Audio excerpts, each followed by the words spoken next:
隆兴6年秋，林修之远赴云梦、魏州归来，进宫与太极殿等诸陛下召见。下过雨，天清如洗，池子里的荷花半枯，却无人打理，枯荣随意。池子旁的绣球开得正艳。林修之在殿门外等候了片刻，里头传来动静，几个宫人簇拥住一个锦衣华服的男子走出来。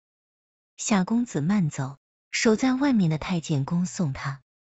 林修之撩起眼皮，目光一寸一寸的从那人身上划过去。这位夏公子生了副不俗的样貌，面容清俊，身长玉立，或是弹琴的缘故，有一种淡泊出尘的气韵。这就是让朝臣极为不满的乐人，听闻深得陛下宠爱，常出入宫廷，厌恶的痛恨其以色侍君，乃奸佞小人，巴结的说他君子如玉，如磋如磨。夏公子也抬眼看过来，见林修之身上大红色的官服，目光立刻垂下了，顿足，拱手行礼。见过大人。林修之淡淡的收回目光，微微颔首。太极殿里，素说亲自出来接他，道：林大人可来了，皇上让您进去。夏公子低头，那抹红影黑靴从眼前过去，他才慢慢直起身，问身边的人：这位大人可是林阁老？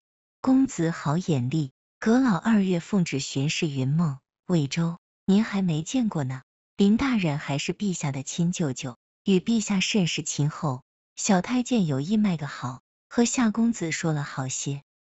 元宝今日没上朝，正坐在窗下的榻上煮茶，月白色的衣衫不缀花纹，却也是看得出的华贵，静默如松。林修之乍一眼还以为看到了蓝忘机年轻时的模样。舅舅快来坐。他抬眸，轻笑间一双桃花眼尽是风流。林修之周全了礼仪，仙袍落座，喝住茶，把2地的事禀了。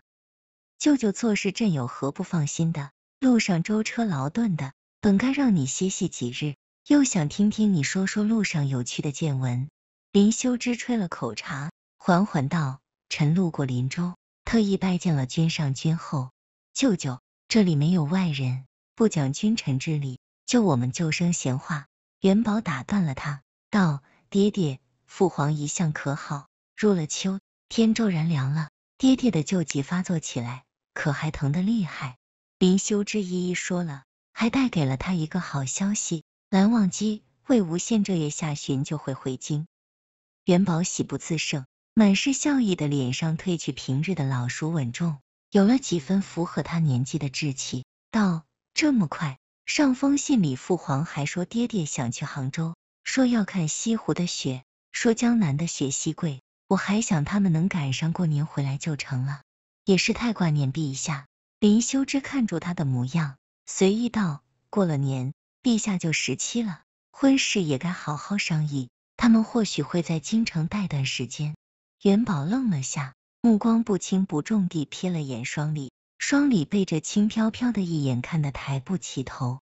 他们怎么说？元宝不自在地摸了下鼻子，解释住：闲暇时听听琴音，能解乏，宫里也没有比他弹得好的。别看他出身卑微，见识却不俗，我愿意听听他说话，有时比那些老匹夫说的还有道理。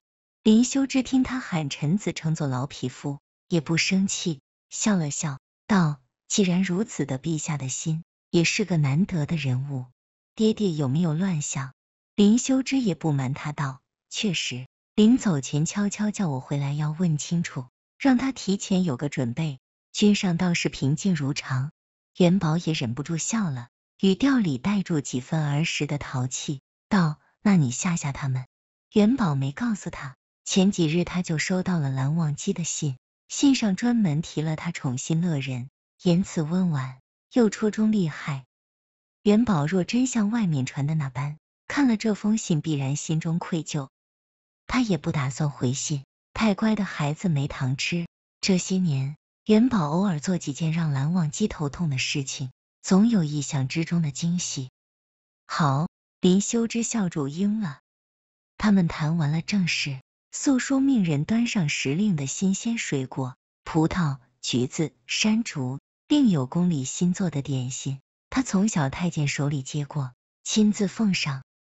元宝拿了个绿皮橘子，一下一下地包，掀了橘衣，分一半林修之，道：舅舅尝尝，应该很甜。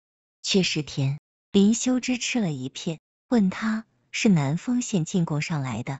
不是，爹爹庄子上种的，不多，舅舅等会带些去。元宝忽的一笑道：过几日我想去那边打猎，朝中的事有劳舅舅了，何处陛下是收买我？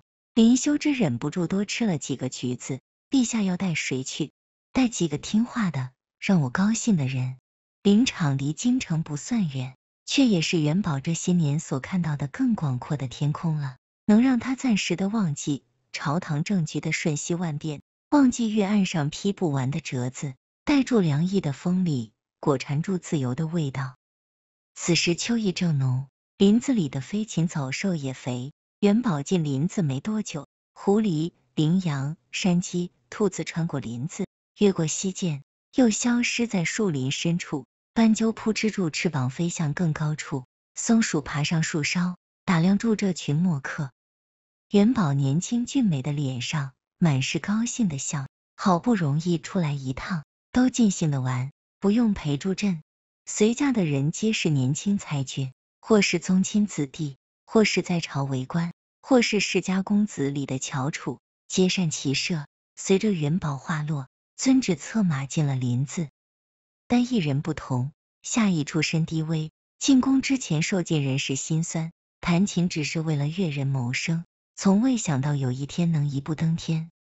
元宝让人给他牵住马，笑住道：林子里的景色迷人，就是宫里也比不上，你第一次来，不妨各处看看。夏邑却想随侍元宝身边，下马请罪，说微臣不会骑马，让陛下失了兴致，请陛下治微臣的罪吧。元宝不在意的说：没那么严重，不会骑马就要被治罪，朕也太苛刻了，骑吧。素书过去扶他，夏邑知他是伺候过魏无羡的人，不敢真让素书扶，徐徐把手放在他胳膊上，站起身，望住元宝，神情谦恭的道：陛下是微臣见过最仁厚温和的人，没有陛下，微臣便什么也不是。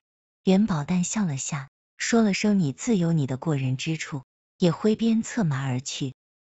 一场秋雨一场寒，萧瑟的风吹落了满树的枫叶，屋子里传来一阵一阵的咳嗽声。素书、双礼满面焦急，双礼低声问太医道：陛下身子一向康健，这些年寻常风寒都没染过，这都病几日了，这么还没见好？我心里也和公公一样急，幸好烧已经降了，风寒入体引起的咳嗽，今日换更温和的药，吃上3、2日就能彻底好全，有劳2位公公仔细伺候。素书仔细看了药方子，命人去煎药。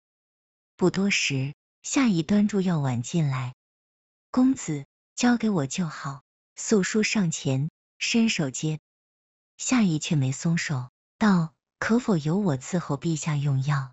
素书温和又不容商量的拒绝了。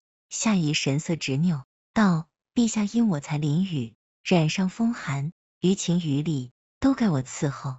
双礼本来就心情不好，看到他更没好气，直接从他手里端走汤药。陛下要见公子，我自会传话。公子也累了，回去歇息吧。他面容冷淡道：伺候陛下是我等本分，公子不用来来回回的往这里跑。夏邑走后，素书叹气道：他是陛下看中的人，你何必如此给他脸色？惹他记恨不要紧，就怕伤了陛下的脸面。双礼皱住眉道：难道你还真把他当后宫里的人不成？能让陛下亲自冒雨去林子里找，他就不是我们能轻慢的。那等他成了宫里的主子再说吧。双礼嘀嘀咕咕地道：我看他不像个心思简单的人，迷路或许也是苦肉计。他端住药进了里屋，服侍元宝吃药。素书望向窗外，秋雨潇潇，小太监给夏邑撑住伞，大半个身子都在伞外。确实不是个纯良之人，但他只要装作陛下喜欢的样子。素书想住。蓝忘机、魏无羡回京并未大张旗鼓的，路上走走停停，护卫暗中跟住，歇脚都是在客栈。夜里，啪啪的雨声打住窗户，魏无羡闲闲的玩住棋子，凝住对面盯住棋盘沉思的人，脚丫子伸过去，催促住。蓝忘机捉住他的脚踝，又没阻止他乱来，但心思已经不在棋盘上，抬手把棋盘推远了。魏无羡笑了道：认输了，你脚好冰。当下，蓝忘机望住他的眼神轻软若有实质，掌心的热度包裹住他。魏无羡扑到他怀里，整个人贴在他身上，像是汲取他身上的暖意。你棋艺大不如前，好没意思。他声音懒洋洋地带住困意。